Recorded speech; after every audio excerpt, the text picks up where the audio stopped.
வணக்கம். எழுத்தாளர் சுஜாதாவின் விஞ்ஞானச் சிறுகதைகள். வாசிப்பது உங்கள் பிரமிளா. தமிழில் விஞ்ஞானக் கதைகளின் முன்னோடியான சுஜாதா அவர்களின் விஞ்ஞான சிறுகதைகளின் முழு தொகுப்பு நிகழ்காலமும் எதிர்காலமும் அறிவியலும் புனைவும் யதார்த்தமும் கனவும் கலந்து மயக்குகின்றன.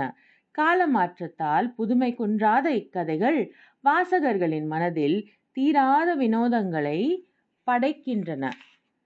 சுஜாதா 1935ஆம் ஆண்டு சென்னையில் பிறந்த சுஜாதா என்கிற ரங்கராஜன் ஒரு பொறியியல் பட்டதாரி. சென்னை பல்கலைக்கழகத்தில் இயற்பியல் இளங்கலை படிப்புக்கு பிறகு சென்னை அண்ணா பல்கலைக்கழகத்தை சார்ந்த MIT பொறியியல் கல்லூரியில் எலக்ட்ரானிக்ஸ் மின்னணுவியல் படித்தவர். மத்திய அரசு விமான போக்குவரத்து இலாக்காவிலும் பெங்களூர் பாரத் எலக்ட்ரானிக்ஸ் நிறுவனத்திலும் 30 ஆண்டுகளுக்கு மேல் பணிபுரிந்தவர். பாரத் எலக்ட்ரானிக்ஸ் என்னும் மைய அரசு நிறுவனத்தின் ஆராய்ச்சி பிரிவின் பொது மேலாளராக ஓய்வு பெற்ற பிறகும் 2 நிறுவனங்களில் ஆலோசகராக பணிபுரிந்தார். அம்பலம் என்னும் இணைய இதழுக்கு பொறுப்பாசிரியராக தனது இறுதி காலம் வரை பணிபுரிந்தார். தேர்தலில் பயன்படும் மின்னணு ஓட்டுப்பதிவு இயந்திரங்கள் இவரது முக்கியமான கண்டுபிடிப்புகளில் ஒன்று. இதற்காக பிரசித்தி பெற்ற வாஸ்விக் விருது பெற்றார்.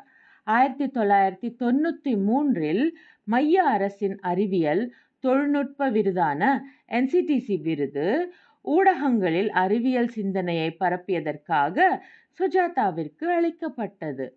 தனது மகத்தான படைப்பாற்றலால் 50 ஆண்டு காலம் தமிழ் வாசக பரப்பை ஆக்கிரமித்திருந்த சுஜாதா 27/2/2008இல் சென்னையில் மறைந்தார்.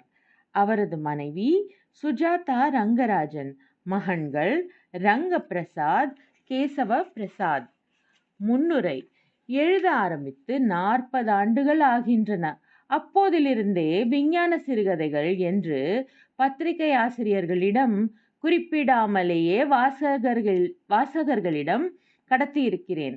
இந்த வகையில்தான் ஒரு கதையில் 2 கதைகள், மன்னிக்கவும் இது கதையின் ஆரம்பம் அல்ல, ராகவேனியம் 277 போன்றவை 60களிலேயே இந்த ஆசாமி ஏதோ புதுசாக செய்கிறான் போகட்டும் என்று SAP அவர்கள் கொடுத்த சந்தேகச் சலுகை பெனிஃபிட் ஆஃப் டவுட் மூலம் அனுமதிக்கப்பட்டு வெளியாயின. சாவி அவர்கள் இளைஞர்களை முன்னணியாக வைத்து திசைகள் பத்திரிகையை 1982இல் துவங்கினார்.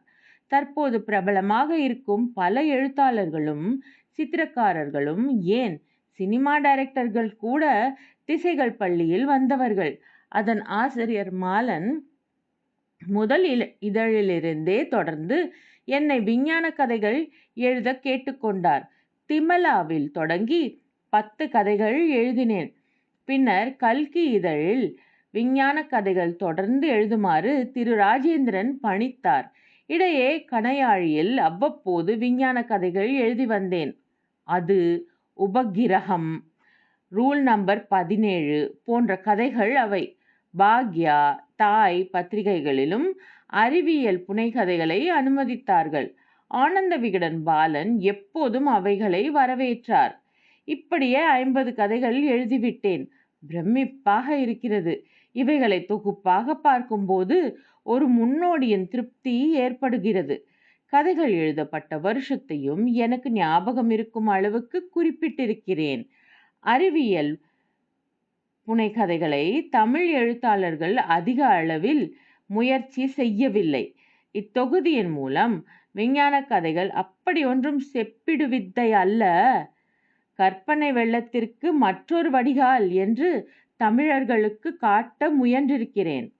தமிழ் இனி 2000 மாநாட்டில் படித்த அறிவியல் புனைகதைகள் பற்றிய அறிமுக கட்டுரையையும் இந்நூலில் தந்திருக்கிறேன். இதன் மூலம் புதிய தலைமுறையினர் விஞ்ஞான கதைகள் அதிகம் எழுத ஆரம்பித்தால் இத்தொகுப்பின் முழு நோக்கம் நிறைவேறிவிடும். விஞ்ஞானம் சார்ந்த எதிர்காலத்தை கற்பனை மூலம் சொன்னாலும் சில கதைகளால் எனக்கு உபத்திரவங்களும் ஏற்பட்டன. ஜில்லு கதை எமர்ஜென்சியின் போது வெளிவந்து அது முடிந்து மொரார்ஜி தேசாய் பதவியேற்ற போது மதுரையிலிருந்து ஒருவர் பிரதமருக்கு இந்த கதையை குறிப்பிட்டு என்னை கைது செய்ய வேண்டும் என்று எழுதியிருந்தார். மஞ்சள் ரத்தம் என்ற 1994 நான் எழுதிய கதையை கட்டுடைப்பு செய்து குடலாபரேஷன் செய்து நான் மறைமுகமாக உயர் சாதியை ஆதரிக்கிறேன் என்று விரிவான கட்டுரை ஒன்று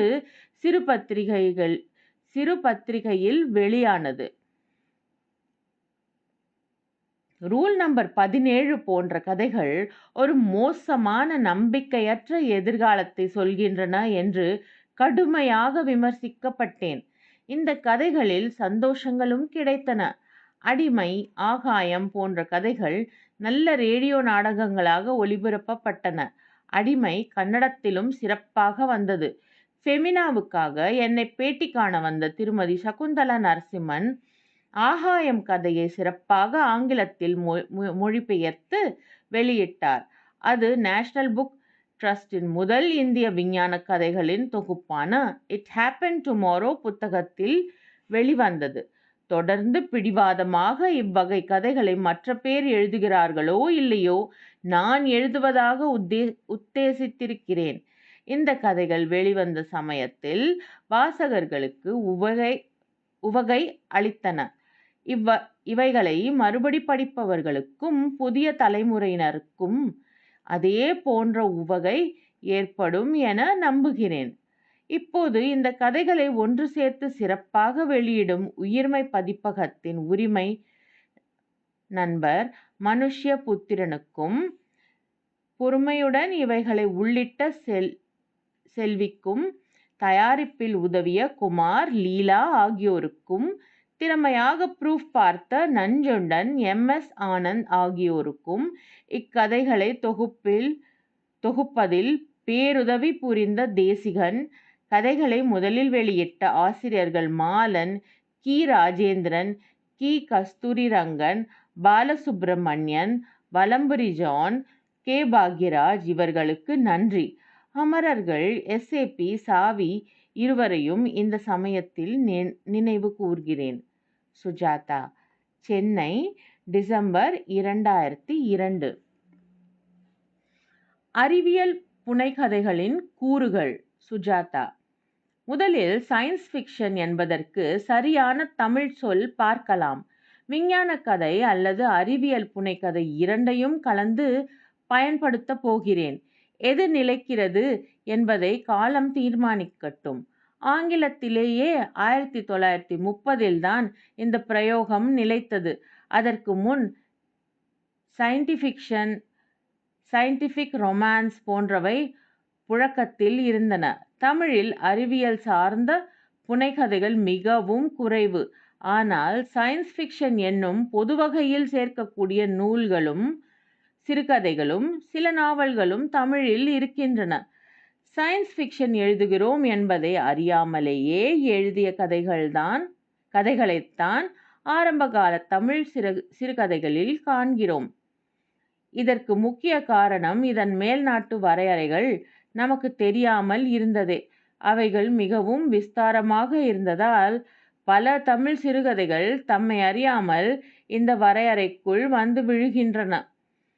மேரி ஷெல்லி 1818 ஃப்ராங்கன்ஸ்டைன் எழுதி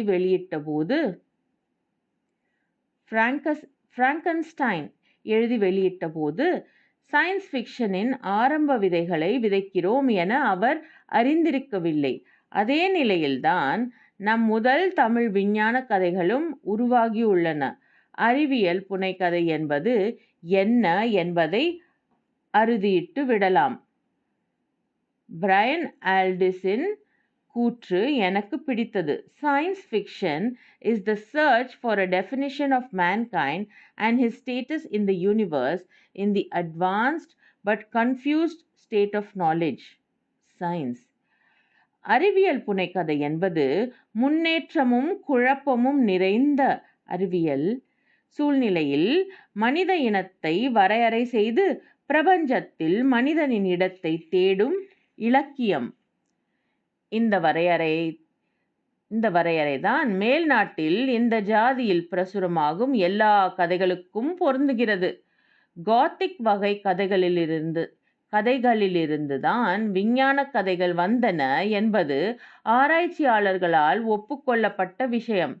காத்திக் என்றால் இயற்கையை மீறின, அதற்கு மேற்பட்ட அல்லது வினோதமான என்று பொருள். மூன்றுமே இவ்வகை கதைகளில் உள்ளன. கதை மாந்தருக்கு இயற்கைக்கு மேற்பட்ட சக்திகள் அதிகமாக இருந்தால் அதை வன்மையான அறிவியல் புனைகதை, ஹார்ட் சயின்ஸ் ஃபிக்ஷன் என்கிறார்கள். கதை மாந்தர்கள் சாதாரண மனிதர்களாக, ஆசாபாசங்களுக்கு உட்பட்டவர்களாக இருந்து இவர்களுக்கு அசாதாரண சம்பவங்கள் நிகழ்வதாக இருந்தால் அதை மென்மையான அறிவியல் புனைகதை, சாஃப்ட் சைஃபி என்கிறார்கள். ஏறத்தாழ உண்மைக்கு மிக அருகிலே நடைபெறக்கூடியதாக அறிவியல் விதிகளுக்குள் அடங்கும்படியான கதைகளும் எழுதுகிறார்கள். இந்த மூன்றாம் வகை ஒரு முனை என்றால் மறுமுனையில் எது விஞ்ஞானம், எது மந்திரச் செயல் என்று தெரியாமல் கலந்து வரும் எல்லா கலவைகளையும் இந்த இயல் அனுமதிக்கிறது. இதனால்தான் இது மேநாடுகளில் மிக பிரபலமாகி குறிப்பாக அமெரிக்காவில் அதிகமாக எழுதப்படுகிறது.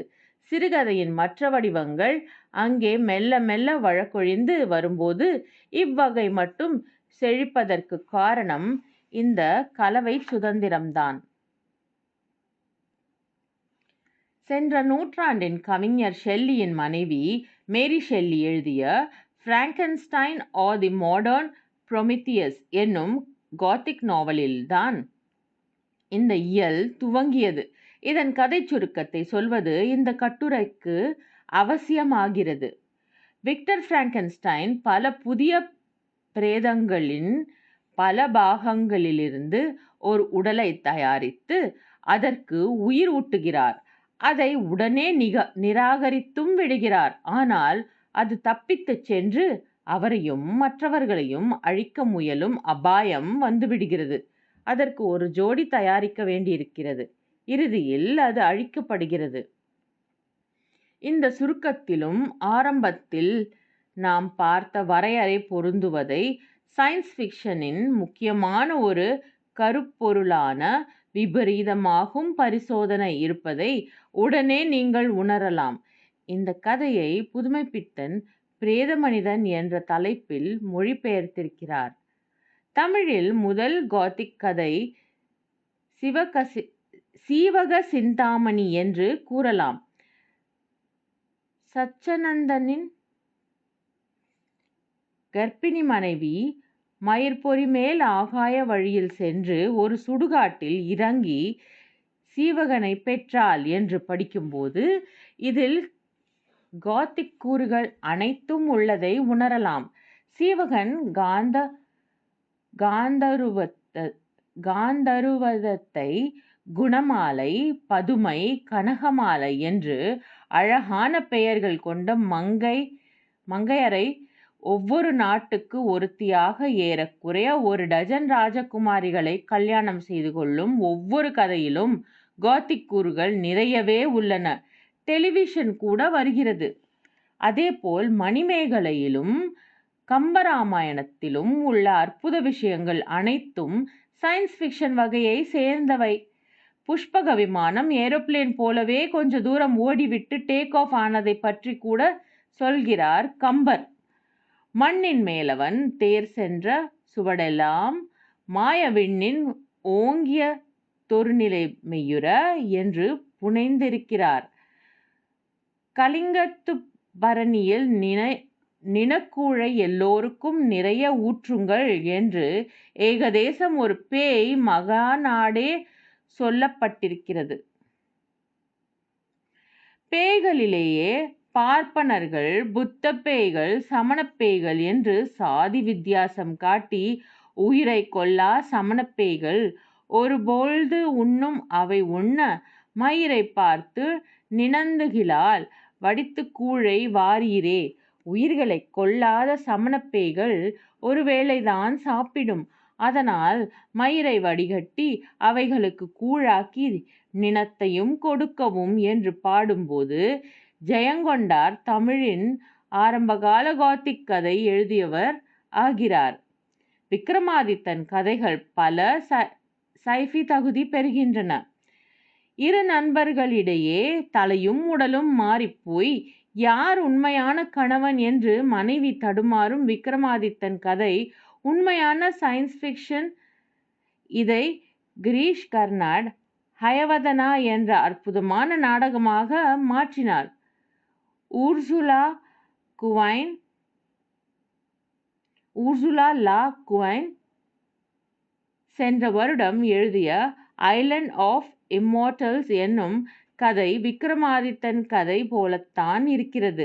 ஒரு வகை கொசு கடிப்பதால் ஒரு தீவில் உள்ளோர் சாகாவரம் பெறுகிறார்கள் என்பது கதையின் கரு. அதை சொல்லும் முறை நவீன சிறுகதை பாணியில் யதார்த்தத்துக்கு அருகில் இருக்கும்.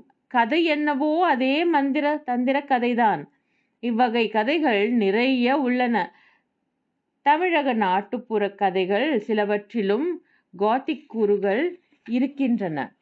இரண்டாம் வகையை சார்ந்த மென்மையான அறிவியல் புனைகதைகள்தாம் தமிழ் இலக்கியத்தில் பஞ்சம். மெல்லிய உள்ளம் கொண்ட சாதாரண கதை மாந்தர்களை வைத்து எந்த அற்புத செயலும் பேய் பிசாசும் இல்லாமல் உண்மைக்கு அருகில் இருக்கும் கதைகள் பலவற்றை அவர்கள் எழுதுகிறார்கள். இதை a touch of strange என்பார்கள். எல்லாம் நலமாகத்தான் இருக்கும். ஏதோ ஒரு மூலையில் வினோதமான ஒரு முரண்பாடு இருக்கும். Theodore Sturgeon, Clifford சைமாக், Airaa Levin போன்றவர்கள் இதில் விற்பன்னர்கள். இவ்வகை கதைகள் தமிழில் குறைவு. இவ்வகையில் முதல் சயின்ஸ் ஃபிக்ஷன் கதை தமிழில் பாரதியின் காக்காய் பார்லிமெண்ட் என்று சொல்ல தோன்றுகிறது. அதன் ஒரு பகுதி இது. கா என்றால் சோறு வேண்டும் என்று அர்த்தம். கக்கா என்றால் என்னுடைய சோற்றில் நீ பங்குக்கு வராதே என்று அர்த்தம். காக்கா என்றால் எனக்கு ஒரு முத்தம் தாடி கண்ணே என்று அர்த்தம். கஹகா என்றால் சண்டை போடுவேன் என்று அர்த்தம். ஹாகா என்றால் உதைப்பேன் என்று அர்த்தம். ஆர்வெலின் 1984 உள்ள நியூஸ்வீக்கை இது நினைவுபடுத்துகிறது. சயின்ஸ் ஃபிக்ஷனுக்கு முக்கிய தேவை ஒரு புதிய உலகத்தை, புதிய சூழலை அமைத்து அதன் விதிகளையும் தெளிவாக்குவதுதான். புதுமைப்பித்தனின் கடவுளும் கந்தசாமி பிள்ளையும் கதையை நீங்கள் எல்லோரும் படித்திருப்பீர்கள். சயின்ஸ் ஃபிக்ஷனுக்கு உள்ள எல்லா தகுதிகளும் பெற்ற கதை இது. கால முரண்பாடு. சிவபெருமான் 40களில் வருவது. இடமுரண்பாடு. கைலாசத்திலிருந்து சென்னை பிராட்வே. வாகன முரண்பாடு. விடையேறும் சிவன் டிராம் ரிக்ஷா ஏறுவது. என்ன ரிக்ஷா இவ்வளவு லேசாக இழுக்கிறதே. கலாச்சார முரண்பாடு.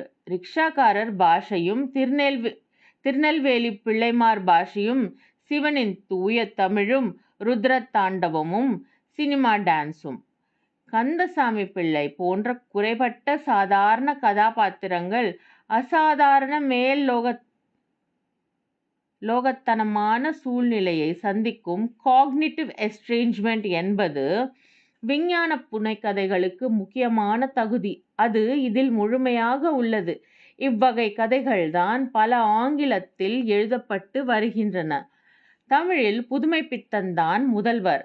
ஆஸ்பத்திரி கட்டில் சொல்வதாக விக்ரமாதித்தன் கதைபாணியில் அவர் எழுதியுள்ள சிறுகதையையும் சைஃபியில் சேர்க்கலாம். அதுபோல பிரம்மராட்சச கயிற்றரவு போன்றவையும் ஃபேண்டசி என்னும் ஜானரில் வரும். கல்கியின் குறுநாவல்களான மோகினித்தீவு, சோலைமலை இளவரசி இரண்டையும் சயின்ஸ் ஃபிக்ஷனில் சேர்க்கலாம். மோகினித்தீவில் ஒரு கடல் விபத்தில் ஒரு தீவில் இந்த கால மனிதன் இறங்கப் போய் அங்கே பல்லவர் போன்ற பழைய அரசாட்சி ஒன்று நடந்து கொண்டிருக்க அதன் அரண்மனை சூழ்ச்சிகளில் கதாபாத்திரம் மாட்டிக்கொள்கிறது.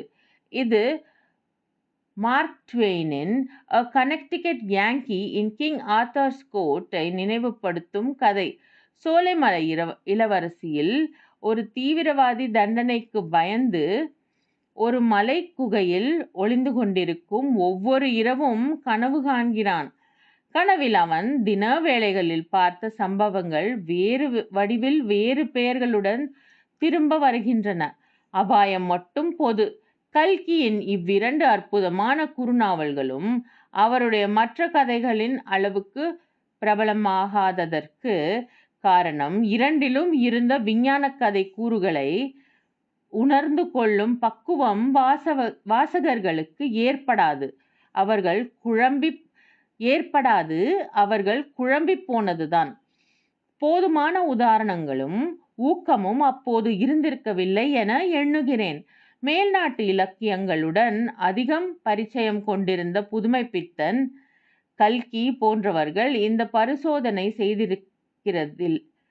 செய்திருக்கிறதில் ஆச்சரியமில்லை. அதேபோல் க.ந.சு.வும் பொய்த்தேவு போன்ற புதினங்களில் பரிசோதனைகள் செய்திருக்கிறார். ஆனால் பொய்த்தேவு விஞ்ஞான கதை என்று சொல்ல மாட்டேன். புதுமைப்பித்தன், கல்கி தவிர இவர்கள் காலகட்டத்தில் வாழ்ந்த மற்ற சிறந்த எழுத்தாளர்கள் யாரும் இதை முயற்சிக்கவில்லை. எல்லோரும் உருவக்கதைகள் என்று ஒரு வகை எழுதினார்கள். அதை சயின்ஸ் ஃபிக்ஷனில் சேர்த்து கொள்ள இயலவில்லை. யூட்டோப்பியா வகை நாவல் ஒன்றை மு. வரதராசனார் கிபி 2000 என்று எழுதியுள்ளார். கலைமகளின் ஆணை சு. குஞ்சிதபாதம் எழுதிய நல்ல பிசாசு என்கிற கதை ஓர் அரிய விதிவிலக்கு. விந்தன் ஒரு கதையில் தீபாவளியில் பணமில்லாமல் தவிக்கும் ஏழை குடும்பத்தின் அவல நிலையை வருணித்துவிட்டு கடைசியில் இவர்கள் கஷ்டம் தீர்வது எப்படி என்று எனக்கு தெரியவில்லை, ஆகவே கடவுள் அவன் முன் தோன்றினார், பக்தா உனக்கு என்ன வேணும் என்றார். அவன் தன் தீபாவளி கஷ்டங்களை சொல்ல எல்லாவற்றையும் தீர்த்து வைத்தார் என்று முடித்திருக்கிறார். இது துல்லியமான சயின்ஸ் ஃபிக்ஷன். தமிழ் திரைப்படங்களில் மாயதந்திர காட்சிகளை ஃபேண்டசி அற்புத வகை சயின்ஸ் ஃபிக்ஷனில் சேர்க்கலாம். மோகினி, மர்மயோகி, வேதாள உலகம், பாதாள பைரவி போன்ற படங்கள் இவ்வகையில் சேரும். தற்போது கிராபிக்ஸ் கலக்கல்களுடன் வரும் அம்மன் படங்கள் கூட ஒரு முரட்டுத்தனமான முயற்சிதான். சயின்ஸ் ஃபிக்ஷன் எழுதுவதற்கு சயின்ஸ், ராக்கெட், விண்வெளி பயணம் தேவையில்லை. எதிர்காலத்தை தான் எழுத வேண்டும் எனும் கட்டாயம் இல்லை என்பது இப்போது உங்களுக்கு புரிந்திருக்கும். அதையெல்லாம் அது எப்போதோ கடந்துவிட்டது. இன்றைய காலகட்டத்து எழுத்தாளர்களில் ஜெயமோகனின் பேச்சிப்பாறை, விஷ்ணுபுரம் போன்ற படைப்புகளில் விஞ்ஞான கதை கூறுகள் இருப்பதை பார்க்கிறேன். ஜெயமோகன் இதை ஒத்துக்கொள்வாரோ தெரியவில்லை. விஷ்ணுபுரம் என்பது ஒரு கோத்திக் வகை நாவல்தான். கோணங்கியின் சில கதைகளை மேஜிக் ரியலிசக்காரர்கள் விட்டு வைத்தால் சயின்ஸ் ஃபிக்ஷனில் சேர்க்கலாம். உதாரணம் ஆதிவிருட்சம். கிருஷ்ணன் நம்பி ஒரு ஷூவுக்குள் ஒரு குடும்பமே வாழ்வதை பற்றி எழுதிய சிறுகதையை காலச்சுவடு கண்ணன் எனக்கு அனுப்பியிருந்தார். மாலன் எழுதிய வித்வான் என்கிற கதை விஞ்ஞான புனைக்கதை. இவ்வகையில் தேடும்போது மிக அரிதாகவே சயின்ஸ் ஃபிக்ஷன் கதைகள் கிடைக்கின்றன. நான் படிக்காது தப்பவிட்ட கதைகள் சில இருக்கலாம். இருப்பினும் பற்றாக்குறைதான்.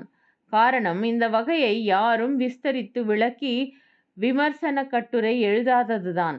யோசித்தால் இந்த கட்டுரைதான் முதல் கட்டுரை என்று தோன்றுகிறது. ஆனால் கோவை பாரதியார், மதுரை காமராசர் பல்கலைக்கழகங்களில் எம்ஃபில் பட்டத்திற்கு விஞ்ஞான கதைகளை பலர் ஆராய்ந்து பட்டம் பெற்றிருக்கிறார்கள். சிற்பி பாலசுப்பிரமணியம் இதில் ஒரு முன்னோடியான வழிகாட்டி. விஞ்ஞான கதை என்றால் ராக்கெட், விண்வெளி பயணம் என்ற அசிமோவ் தனமான குறுகிய கற்பனைகள்தான் என்று தப்பாக பலர் எண்ணிக்கொண்டிருந்தார்கள். ஒரு தையல் இயந்திரமோ ரேடியோவோ எப்படி வேலை செய்கிறது என்று தெரியாத நமக்கு எதற்கு வம்பு? நாம் ஏதாவது எழுதப் போய் யாராவது மத்திய சர்க்கார் DRDO உயர் விஞ்ஞானி அதை அபத்தம் என்று எழுதி தேவைதானா? இருக்கவே இருக்கிறது சாய்வு நாற்காலி, மத்தியான தூக்கம், நினைவு திரைகள் பின்னோக்கி செல்வது, சமையலறை சண்டை, சாதிச் சண்டை, வட்டார வழக்கு, என்றும் மாறாத காதல் போதும் என்கிற பொன்செய் மனோபாவத்தால் தான் தமிழில் இந்த முக்கியமான வகையில் கதைகள் அதிகம் எழுதப்படவில்லை. இல்லையேல் கற்பனை வளத்தில் உலக எழுத்தாளர்களுக்கு எந்த விதத்திலும் குறைவில்லாத நம் எழுத்தாளர்களில் பலர் இதை முயன்று பார்த்திருப்பார்கள். லாசாரா சில கதைகளில் அருகில் வருகிறார். ஜனனி, யோகம். புது கவிதைகளில் சிலவற்றில் சைஃபி கூறுகளையும் பார்க்கிறேன். குறிப்பாக மீராவின் எனக்கும் உனக்கும் ஒரே ஊர், வாசுதேவ நல்லூர் என்பது தமிழில் முதல் சயின்ஸ் ஃபிக்ஷன் கவிதை. ஞானக்கூத்தனின் மோசிகீரன் கவிதையும் அதே விருட்சம் ழ கவிதை தொகுப்புகளில் ஒரு சில சயின்ஸ் ஃபிக்ஷன் கவிதைகளை சிங்கப்பூர் தொலைக்காட்சியில் நானும் அரவிந்தனும் நடத்திய உரையாடலில் படித்து காட்டியது நினைவுக்கு வருகிறது. ரூமியின் கவிதை தொகுப்பில் ஒரு கவிதை கணிப்பொறி பேசிக் மொழியில் இருந்தது. இன்டர்நெட்டில் பல ஹைக்கூ கவிதைகள் கிடைக்கின்றன. உதாரணம், அகழ்வாராய்ச்சியின் போது தோண்டி எடுத்த டென்னிஸ் ஷூக்கள். சிறு சிறுகதைகளும் ஏராளமாக எழுதியுள்ளார்கள். உலகிலேயே மிகச்சிறிய சைஃபி கதை கதாநாயகன் நெடுந்தூரம் பயணம் செய்து இறுதியில் பிரபஞ்சத்தின் எல்லைக்கு வருகிறான். அவன் காலடியில் எழுதியிருக்கும் ஒரே ஒரு வரிதான், இதுதான் பிரபஞ்சத்தின் எல்லை. ஆனால் இந்த வரி தலைகீழாக அச்சிடப்பட்டிருக்கும்.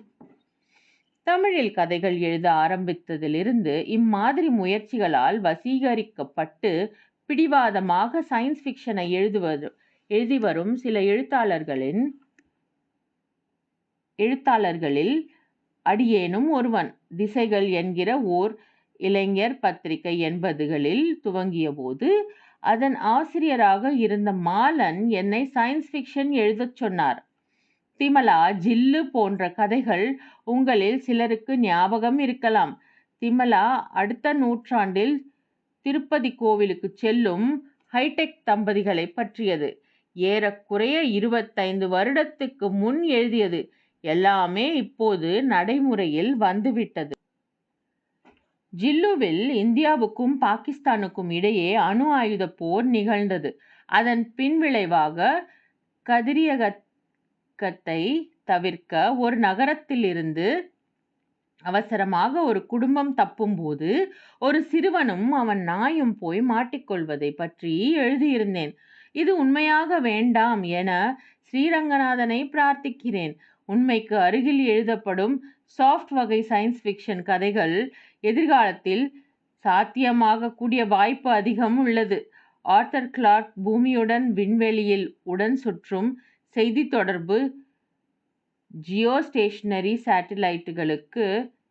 சேட்டிலைட்டுகளை பற்றி ஒரு கட்டுரையிலும், வில்லியம் கிப்சன் சைபர் ஸ்பேஸ் பற்றி நியூரோமான்சர் என்னும் நாவலிலும் எழுதியதை உதாரணமாக சொல்லலாம். தொடர்ந்து நான் பிடிவாதமாக இந்த கதைகளை அவ்வப்போது எழுதி வந்திருக்கிறேன். சொர்க்கத்தீவு, என் இனிய இயந்திரா போன்ற நாவல்களையும் சமயமும் சந்தர்ப்பமும் கிடைக்கும் போதெல்லாம் எழுதி வருகிறேன். அதேபோல் தமிழில் மாலன், இரா முருகன், நளினி சாஸ்திரி, ஆர்னிகா நாசர் போன்றவர்களும் அவ்வப்போது எழுதி வருகிறார்கள். விகடன், கல்கி பத்திரிகைகள் அரிதாக சயின்ஸ் ஃபிக்ஷன் கதைகளுக்கு போட்டி வைக்கிறார்கள். ஆனால் தேர்ந்தெடுக்கப்பட்ட கதைகளை சைஃபி என்று சொல்வது கஷ்டமாக இருக்கிறது. தமிழில் இந்த வடிவம் முழுமையாக வருவதற்கு இதற்கு இலக்கிய அந்தஸ்தும் அங்கீகாரமும் கொடுக்க வேண்டும். அதற்கு விமர்சகர்களும் மற்ற எழுத்தாளர்களும் பத்திரிகை ஆசிரியர்களும் இதன் வீச்சை புரிந்து கொள்ள வேண்டும். உண்மையான விஞ்ஞானக் கதை என்பது என்ன என்பதில் குழப்பம் நீங்க வேண்டும். விஞ்ஞானக் கதைக்கு விஞ்ஞானம் தெரிந்திருக்கவோ அது சரியாக இருக்க வேண்டியதோ அவசியம் இல்லை என்பதை அவர்கள் உணர வேண்டும். ஆங்கிலத்தில் சில சிறந்த வி.க. அல்லது அ.பு. எழுத்தாளர்கள் சயின்ஸ் படித்தவர்கள் அல்ல. இதன் விட்டு விடுதலையான சாத்தியங்கள் மகத்தானவை.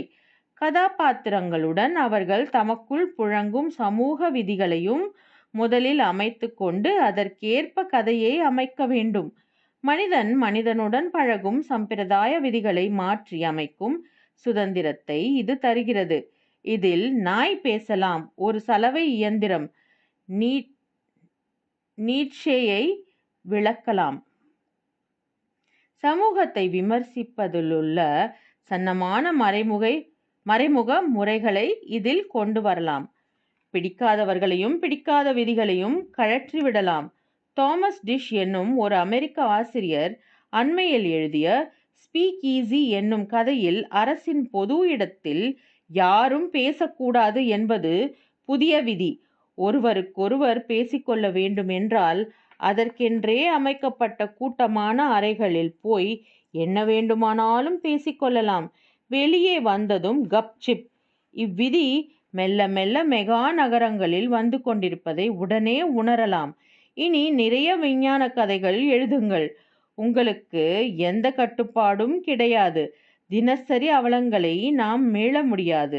நம் உணர்ச்சி கொந்தளிப்புகளை தவிர்க்க முடியாது. ஆனால் அவைகளையே வேறு களத்தில் வேறு விதிகள் அமைத்து மறுபரிசீலனை செய்து தீர்த்து வைக்கும் வாய்ப்பை சயின்ஸ் ஃபிக்ஷன் தருகிறது. இது பற்றி தேவைப்பட்டால் ஒரு பயிலரங்கம் நடத்த நான் உதவுகிறேன். மற்ற இந்திய மொழிகளில், குறிப்பாக மராத்தி, பெங்காலி போன்றவைகளில் இது வேகமாக வளர்ந்திருக்கிறது. மராத்தியில் தனி பத்திரிகையே இருக்கிறது. முதல் இந்திய சைஃபி கதைகளை மொழிபெயர்த்து தொகுத்து இட் ஹேப்பன் டுமாரோ என்ற தலைப்பில் கொன்கே என்கிற மராத்திய எழுத்தாளர் வெளியிட்டுள்ளார். அதில் தமிழ் கதைகள் 2 உள்ளன. அரைத்த மாவையே நிறைய அரைத்து விட்டோம் என்று தோன்றுகிறது. புதுசாக ஏதாவது என்றால் கிரைண்டரை சிலர் பயன்படுத்துகிறோம். மாவு அதேதான். எத்தனை காலம்தான் குண்டு சட்டியில் குதிரை. இது கூட ஒரு சைஃபி உருவகம்தான் ஓட்டுவது. புதிய கதைகள் படைக்க வாருங்கள். இதற்கு ஒரே ஒரு விதிதான். நீங்கள் படைக்கும் உலகத்தில் இன்றைய உலகத்தின் அடையாளங்களை முழுவதும் மறைக்க முடியாது, கூடாது.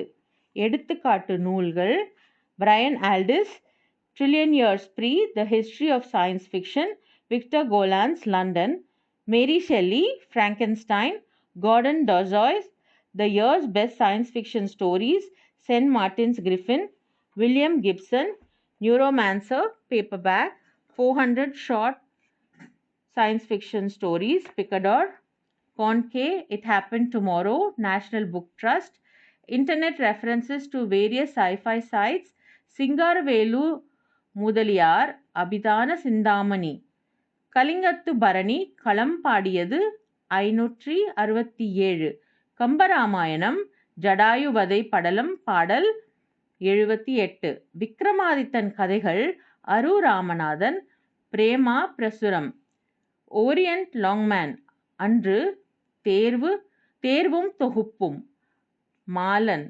புதுமைப்பித்தன் கதைகள்; விந்தன் கதைகள், ஆனை சு. குஞ்சிதபாதம், நல்ல பிசாசு, கலைமகள் பிரசுரம்; பத்திரிகை கதைகள், ரா. முருகன், நளினி சாஸ்திரி, ஆர்னிகா நாசர்; சுஜாதா. வடிவங்கள்: தேவன் வருகை, சொர்க்கத்தீவு, என் இனிய இயந்திரா, ஏன், எதற்கு, எப்படி, குமரி, விசா, பாரதி, ஆனந்த விகடன் பதிப்புகள். தமிழ் இனி 2000 மாநாட்டில் வாசிக்கப்பட்ட கட்டுரை. நாளையிலிருந்து சிறுகதைகள் ஒவ்வொன்றாக பார்க்கலாம். வணக்கம்.